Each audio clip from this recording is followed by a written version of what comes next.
BC బిల్లును కేంద్రం ఆమోదించేలా ఒత్తిడి తీసుకురావాలని ఖర్గే రాహుల్ గాంధీని కోరనున్నారు CM Revanth Reddy. BJP BC బిల్లును ఆమోదించేలా ఒత్తిడి పెంచుతామన్నారు సీఎం రేవంత్.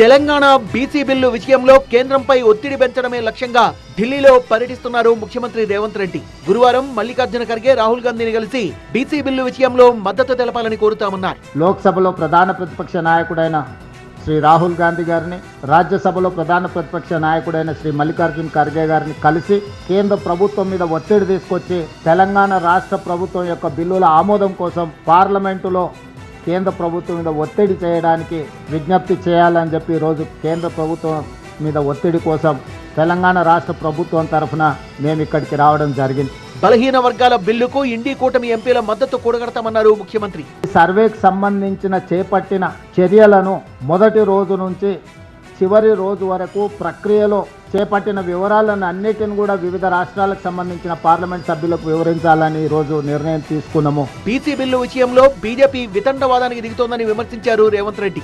రాష్ట్ర బీజేపీ శాసనసభ్యులు ఒక పక్కన మద్దతు ఇస్తుంటే కేంద్ర బీజేపీ తాత్సారం చేస్తుంటే నూతనంగా నియామకం ద్వారా తెలంగాణ రాష్ట్ర అధ్యక్షుడిగా మారిన రామచంద్రరావు గారు మీరు ఎలా చేస్తారు, మీరు హామీ ఇచ్చుకుంటే మీరే చేసుకోండి, లేకపోతే ముస్లింలను రిజర్వేషన్ల నుంచి తొలగించండి అని చెప్పి వితండవాదం చేస్తున్నారు.